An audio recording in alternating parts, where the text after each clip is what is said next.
నమస్తే ఓం శాంతి కార్యక్రమానికి స్వాగతం. ప్రొఫెషనల్ లైఫ్ అలాగే పర్సనల్ లైఫ్లో బ్యాలెన్సెస్ గురించి గత ఎపిసోడ్స్లో తెలుసుకుంటూ వస్తున్నాం. అలాగే ఈ ఎపిసోడ్లో ఎలాంటి విషయాలు తెలియజేస్తారు సిస్టర్ వసంత గారిని అడిగి తెలుసుకుందాం. నమస్తే వసంత గారు, ఓం శాంతి. సో మీరు చాలా టెక్నిక్స్ చెప్పారు ప్రొఫెషనల్ అండ్ పర్సనల్ లైఫ్లో బ్యాలెన్సెస్ గురించి ఇప్పటి వరకు. అలాగే ఈ ఎపిసోడ్లో ఇంకా ఎలాంటి టెక్నిక్స్ చెప్పబోతున్నారు, ఎలాంటి బ్యాలెన్సెస్ గురించి తెలియజేయబోతున్నారు? మనం గత ఎపిసోడ్స్లో మాట్లాడుతూ వచ్చామన్నమాట, ఎలాంటి బ్యాలెన్సెస్ అనేటువంటి మన లైఫ్లో అవసరము అనేటువంటిది. బ్యాలెన్స్ ఈజ్ బ్లిస్ అని అన్నారండి, చాలా మంచి సెయింగ్. బ్లిస్ అని అంటే ఆనందం. సో ఎప్పుడైతే నా లైఫ్లో బ్యాలెన్స్గా ఉంటానో అప్పుడే నేను ఆనందంగా ఉండగలుగుతాను. లేదు అని అంటే లైఫ్ నడుస్తూ ఉంది కానీ దాంట్లో ఎలాంటి సారం అనేటువంటిది లేదు. ఈరోజు నిస్సారంగా నిస్సత్తుగా పొద్దున్న లేచాం కానీ ఫ్రెష్నెస్ లేదు, వర్క్ అయిపోయింది కానీ ఫ్రెష్నెస్ లేదు, చేశానన్న సాటిస్ఫాక్షన్ లేదు. అందుకని బ్యాలెన్స్ ఈజ్ బ్లిస్ అని అన్నారు. సో ఈ సామెతలో కూడా, ఈ మాటలో కూడా, ఈ స్టేట్మెంట్లో కూడా చాలా మీనింగ్ అనేటువంటిది ఉందన్నమాట. సో ఇలాంటివి ఎప్పుడైతే మనం గుర్తు చేసుకుంటామో రోజంతట్లో, అప్పుడు బ్యాలెన్స్ చేయడం సహజం అవుతుంది. మరి లాస్ట్ బ్యాలెన్స్ గురించి మనం మాట్లాడుతున్నప్పుడు లవ్ఫుల్గా ఉండాలి, లాఫుల్గా ఉండాలి అని అనుకున్నాము. అంటే స్ట్రిక్ట్గానూ ఉండాలి, నియమపూర్వకంగానూ ఉండాలి, అలాగే లవ్ఫుల్గా కూడా ఉండాలి, ప్రేమపూర్వకంగానూ ఉండాలి. ఈ రెండిటి యొక్క బ్యాలెన్స్ అనేటువంటిది. దీనికి మాట్లాడుతున్నప్పుడు నాకు ఒక చిన్న కథ గుర్తొస్తుందండి. ఒక స్వామీజీ ఒక ఊళ్ళో అందరూ కూడా చాలా భయంగా బెరుకుగా ఉన్నారనమాట. ఒక స్వామీజీ ఆ ఊరికి వచ్చారనమాట. వచ్చి అడిగారనమాట, ఎందుకు మీ ముఖాల్లో సంతోషమే లేదు, దుఃఖంగా బాధగానే ఉన్నారు, ఏంటా మీరు ఇట్లా ఉన్నారు అని అంటే, వాళ్ళందరూ చెప్పారంట ఊళ్ళో అందరూ, స్వామీజీ మా ఊళ్ళో ఏం ప్రాబ్లమ్స్ లేవు, ఒకే ఒక ప్రాబ్లము ఏంటి అని అంటే, ఊళ్ళో ఒక పెద్ద నాగుపాము ఉంది ఊరు చివర, అది రోజంతా ఎవరినో ఒకరిని కాటేయడము, లేదు అట్లా పిల్లల్ని చంపేస్తూ ఉంది, అట్లా కాటేసి అలా అది ఎప్పుడు వస్తుంది, ఏ పిల్లల్ని ఏం చేస్తుందో తెలీదు, అందుకనే చాలా దుఃఖిగా అయిపోయాము అని అన్నారంట. సరే స్వామీజీ మొత్తం ప్రసంగం అంతా అయిపోయిన తర్వాత వెళ్ళాడనమాట. పుట్టలో నుంచి బయటకు పిలిస్తే వచ్చింది. నువ్వు ఎందుకు ఇంత బాధ పెడుతున్నావు అందరినీ, ఊరందరు నీ గురించే దుఃఖిగా అయిపోయింది, వాళ్ళ ముఖాల్లో అసలు చిరునవ్వు అనేటువంటిదే లేదు, సంతోషం అనేటువంటిదే లేదు, నువ్వెందుకు ఇంత దుఃఖ పెడుతున్నావు అని అంటే, సరే చెప్పండి నేను ఎలా ఉంటే వాళ్ళు సంతోషంగా ఉంటారు, నువ్వు ఎవరికి ఇప్పటి నుంచి కరవకు, కాటేయొద్దు, అందరితో మంచిగా ఉండు, పిల్లలతో పెద్దోళ్ళతో అందరితో మంచిగా ఉండు అని అన్నారంట. సరే స్వామి మీరేం చెప్తే అదే వింటాను అని చెప్పాను అనమాట. సో నెక్స్ట్ ఇయర్ మళ్ళీ స్వామీజీ వచ్చారు ఆ ఊరికి. వచ్చేప్పటికి ఊరందరూ చాలా సంతోషంగా ఉన్నారనమాట, చాలా అంటే చాలా సంతోషంగా ఉన్నారనమాట. అడిగారనమాట, ఇంత సంతోషంగా ఉన్నారే మీరు అని అంటే, మీరు లాస్ట్ ఇయర్ వచ్చినప్పుడు చాలా మంచి పని చేసి వెళ్ళారు, సో మేము అన్ని కష్టాల నుంచి దూరం అయిపోయాము, చాలా సంతోషంగా ఉన్నాము అని. సరే ఆ పాము ఎలా ఉందో చూద్దాము అని వెళ్తే, పాముని చిన్నపిల్లల చేతిలో పట్టుకున్నారు, నలిపేస్తూ ఉన్నారు, పిండేస్తూ ఉన్నారు, అన్నీ చేసేస్తూ ఉన్నారనమాట. చాలా నీరసంగా నిస్సత్తుగా ఎప్పుడో అప్పుడో చనిపోయేలాగా అయిపోయింది. అయ్యో ఇదేంటి నువ్వు ఇట్లా అయిపోయావు, లాస్ట్ ఇయర్ వచ్చినప్పటికీ ఈ ఇయర్ వచ్చేప్పటికి చాలా తేడా వచ్చింది ఏంటి అని అంటే, అంతా మీ వల్లే స్వామి అని అనిందంట. నేనేం చేశాను అని అంటే, మీరే కదా అందరితో బాగుండు, బాగా సంతోషంగా ఉండు, ఎవరిని దుఃఖపెట్టకు, అందరికి సహయోగం పడుతూ ఉండు అని చెప్పారు, అందుకని నేను అలా ఉన్నాను అని. అయ్యో మూర్ఖురాలా అని అన్నారంట స్వామీజీ. ఎందుకు స్వామీజీ నన్ను మూర్ఖురాలా అని అంటున్నారు, మీరు చెప్పినట్టే విన్నాను కదా అన్నాడు. వాస్తవంగా నేను చెప్పిన యొక్క రహస్యం ఏంటో గ్రహించు, నువ్వు ఒక విషపూరితమైనటువంటి ప్రాణి, సో నువ్వు కాటేయకు అని చెప్పాను, అంతేగాని బుస కొట్టకు అని చెప్పలేదు కదా. పిల్లల్ని చేతిలో తీసేసుకొని పిండేస్తూ ఉన్నారు, నీకు తిండి పెట్టేటివి అవి కూడా వాళ్ళే తీసేసుకుంటున్నారు, గుడ్లు పాలు ఏవైతే పెట్టేవాళ్ళు అవన్నీ కూడా తీసేసి నీవు చనిపోయే నీ అస్తిత్వమే కోల్పోయే విధంగా ఎట్లా అయిపోయావు అని అనగానే అది ఒక పెద్ద రియలైజేషన్ కలిగింది పాముకి. సో వాస్తవంగా ఈ బ్యాలెన్స్ గురించి మాట్లాడినప్పుడు లవ్ఫుల్ అండ్ లాఫుల్గా ఉండే బ్యాలెన్స్కి ఈ కథ చాలా చక్కటి ఉదాహరణ, నిజమైన ఉదాహరణ, నిజమైన ఉదాహరణ. సో నాకు అథారిటీ ఉంది, నేను ఒక పొజిషన్లో ఉన్నాను, ఆఫీస్లో ఒక పొజిషన్లో ఉండటము, లేదు ఇంట్లో కూడా ఒక రెస్పెక్టబుల్ పొజిషన్లో ఉన్నాను. I'm a parent, I'm a head of the family or head of the organisation. నా యొక్క ఇవి ఏవైతే ఉన్నాయో, నా యొక్క అథారిటీ ఏదైతే ఉందో ఉపయోగించుకోవాలి. ఇక్కడ అది చెప్పట్లేదన్నమాట, మీ అధికారాలన్నీ కోల్పోయి మీరందరికీ ఒక స్లేవ్ లాగా ఉండండి, అది కూడా చెప్పట్లేదు. మీ అధికారాన్ని ఉపయోగించుకునేటువంటి విధానము ఒక ప్రేమపూర్వకంగా ఉండాలి. అక్కడ మీరు శిక్షణ ఇచ్చారు అనేటువంటి హార్డ్నెస్ అనేటువంటిది లేదు అప్పుడు. ఎందుకంటే ప్రతి ఒక్కరికి శిక్షణ అవసరము. ఈరోజు పిల్లలకు కూడా శిక్షణ అవసరము, ఎంప్లాయీస్కి కూడా శిక్షణ అవసరము, ఇంట్లో వాళ్ళకు కూడా శిక్షణ అవసరము. కానీ ఇచ్చే విధానం ఎలా ఉంది? శిక్షణ ఎలాగో తీసుకుంటాము, కానీ అది ఒక మనసులో నిలిచిపోతుందన్నమాట. ఫలానా వాళ్ళు అని అంటే వీళ్ళు ఇలాగే ఉంటారు. సో ఇక్కడ మనం నేర్చుకోవాల్సింది ఏంటి అని అంటే, నా యొక్క లైఫ్లో లవ్ మరియు లా రెండిటి యొక్క బ్యాలెన్స్ ఉన్నప్పుడు నా స్ట్రాటజీ అనేటువంటిది రైట్గా ఉంటుంది. సో ఇది చాలా అవసరం. ఈరోజు ప్రతి ఒక్కళ్ళము కూడా మన లైఫ్లో రకరకాలైనటువంటి పరిస్థితులు ఎదుర్కొంటూ ఉన్నాము. ఆ పరిస్థితులను ఎదుర్కొనేప్పుడు ప్రతి సెకండు ఒక మంచి నిర్ణయం అనేటువంటిది అవసరం. సరైనటువంటి నిర్ణయం తీసుకోవాలి. సరైనటువంటి నిర్ణయము సరి అయినటువంటి సమయంలో తీసుకోవాలి, సరి అయిన స్థానంలో తీసుకోవాలి. ఒకవేళ నేను సరైన నిర్ణయమే తీసుకున్నాను, కానీ wrong place and wrong time, దాంతో ఏమి మార్పులు జరగవు. ఎగ్జామ్ హాల్లో కూర్చున్నప్పుడు ఏదైతే నాకు గుర్తొచ్చిందో దాంతోనే నా మార్కులు పెరుగుతాయి. అంతేకాని ఎగ్జామ్ అయిపోయిన తర్వాత నాకు అది గుర్తు రావాల్సింది, హాల్లో నుంచి బయటకు వచ్చిన తర్వాత నాకు గుర్తొస్తే కూడా నా మార్కుల్లో ఏమి మార్పు అనేటువంటిది ఉండదు. సో నిర్ణయం సరిగ్గా తీసుకోవాలి నా లైఫ్లో అని అంటే ఇక్కడ ఇంకొక బ్యాలెన్స్ని ఉపయోగించడం చాలా అవసరం. ఏంటి అని అంటే నా హెడ్ అండ్ హార్ట్. ఇంతకుముందు కూడా మనము రకరకాల పేర్లలో తెలుసుకున్నాము, కానీ ఇప్పుడు స్పెషల్గా డెసిషన్ మేకింగ్ కోసం నిర్ణయాన్ని సరి అయిన విధంగా తీసుకోవాలి అని అంటే ఈ బ్యాలెన్స్ అనేటువంటిది చాలా అవసరము, head and heart. So head అని అంటే మనకు తెలుసు, లాజికల్గా ఉన్నాము, రేషనల్గా ఉన్నాము. Heart is loveful, emotional, intuitive. ఈ రెండిటి యొక్క అవసరము ఉంది.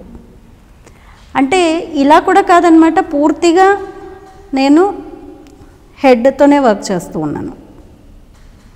I'm a head, I'm the boss, I'm the in-charge, so I only work with head అంటే నేను చాలా స్ట్రిక్ట్గానే ఉన్నాను. అది కూడా లైఫ్లో పనికిరాదు. ఉట్టి హార్ట్తో కూడా పనిచేయడము అది కూడా బ్యాలెన్స్డ్ కాదు. సో ఈ రెండు బ్యాలెన్స్ ఉన్నప్పుడే అది బ్లిస్ఫుల్గా ఉంటుంది. నేను ఒక చిన్న సంఘటన మేనేజ్మెంట్ గురించి చెప్తాను. సెకండ్ వరల్డ్ వార్ టైంలో చాలా పెద్ద గొడవలు జరుగుతూ ఉన్నాయి, సిస్టమ్స్ అన్నీ చేంజ్ అయిపోతున్నాయి, ప్రపంచంలో అంతా ఒక విధమైనటువంటి మార్పు అనేటువంటిది వచ్చింది. సిస్టమ్స్లో చూసినట్లయితే, లేదు మేనేజ్మెంట్లో చూసినట్లయితే, లేదు వర్కింగ్ కండిషన్స్లో చూసినట్లయితే, లేదు వాళ్ళ మనస్తత్వాన్ని చూసినట్లయితే, లేదు ఇంట్లో చూసినట్లయితే ఎన్నో మార్పులు జరిగాయి అన్నమాట. సో ఫస్ట్ మేనేజ్మెంట్ సిస్టమ్ ఎలా ఉంది అని అంటే, మీరు జస్ట్ రండి, you come with your hands, మేము వర్క్ చెప్తాము, మీరు చేయండి, మీ చేతులు ఒకటే మాకు అవసరం అంతే. సో మీరు రండి, మేము మీతో ఏం వర్క్ తీసుకోవాలో మేము అది తీసుకుంటాము. అది మేనేజ్మెంట్ స్టైల్. సో అక్కడ ఊరికే నేను ఒక కూలీలాగా వెళ్ళాను, పనిచేశాను, వచ్చాను, హ్యాండ్స్తో వర్క్ చేశాను అంతే. కొద్ది దశాబ్దాల తర్వాత ఒక చేంజ్ వచ్చిందనమాట. Why don't you come with your head also? ఉట్టి హ్యాండ్స్ ఒకటేనా, సెకండ్ హెచ్ని కూడా ఉపయోగించండి, హెడ్ని కూడా ఉపయోగించండి. అంటే ఇక్కడ నాకు లాస్ జరుగుతుంది ఇలా చేస్తే నాకు తెలుసు, కానీ మీరు చెప్పలేదు కదా ఇలా చేయమని. కాబట్టి నేను అది లాస్ అయినా పర్వాలేదు, అదే నా job. I'm just doing with hands, I'm not using my head. పుట్టిగా నేను అదొకటే చేస్తూ ఉన్నాను.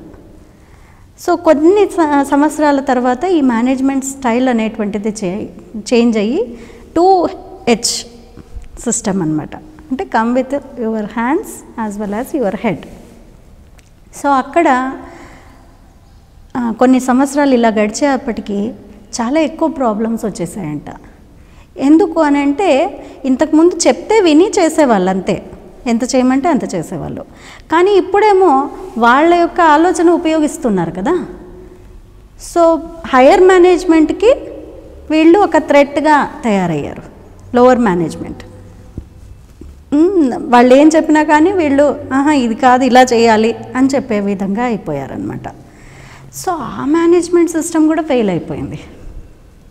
ఇంకా కొన్ని సంవత్సరాల తర్వాత ఇంకా మోడర్న్ టైమ్స్లో చూసినట్లయితే మేనేజ్మెంట్ సిస్టమ్ మళ్ళీ చేంజ్ అయింది. ఇది 3H సిస్టమ్. ఏంటి? Hands, head and come with your heart also. అంటే మీరు పని చేస్తూ ఉన్నారు, ఎలా ఉపయోగించాలి బుర్రని అది తెలుసు, దాంతోపాటు మీ ఎమోషన్స్ కూడా ఉన్నాయి అక్కడ. అప్పుడు సక్సెస్ అనేటువంటిది ఉంటుంది లైఫ్లో. సో ఇక్కడ కూడా నేను బ్యాలెన్స్ చేయాలి, హెడ్ అండ్ హార్ట్. ఈ రెండిటి యొక్క బ్యాలెన్స్ చేసినప్పుడే నేను డెసిషన్ మేకింగ్ కరెక్ట్గా చేయగలుగుతాను. ఒకే విధంగా ఒకే దృష్టికోణంతో ఉండి చూసినట్లయితే తప్పకుండా అక్కడ సక్సెస్ అనేటువంటిది లేదు, నేను సరైనటువంటి నిర్ణయం తీసుకోలేను. కాబట్టి ఈ బ్యాలెన్స్ కూడా చాలా అవసరం. అప్పుడు సత్యంగా నిజంగా బ్యాలెన్స్ ఈజ్ బ్లిస్. సో ఇలా రకరకాల బ్యాలెన్సెస్ అనేటువంటివి ఎప్పుడైతే మనం ఉపయోగిస్తూ ఉంటామో, కోపింగ్ మెకానిజమ్స్ ఉంటాయో, అప్పుడు ఆటోమేటిక్గా నేను అన్ని రకాలైనటువంటి పరిస్థితుల్లో, అన్ని రకాలైనటువంటి ఎదురుగా వచ్చేటువంటి ఏవి వచ్చినా కానీ నా లైఫ్లో నేను చాలా సాఫీగా ముందుకు వెళ్ళగలుగుతాను అనమాట. సో స్పిరిచువాలిటీ మనకి ఏం నేర్పిస్తుంది రోజు అని అంటే బ్యాలెన్సింగ్. ఎందుకు అని అంటే టూ మచ్ అగ్రెషన్లో ఉన్నాను అనుకోండి, నేను చెప్పే పాయింట్ కరెక్టే, 110% ఇట్ ఈస్ రైట్. కానీ నేను చెప్పే టోన్ ఆఫ్ వాయిస్ ఎలా ఉంది, నా సౌండ్ ఎలా ఉంది, దట్ ఆల్సో మ్యాటర్స్ కదా.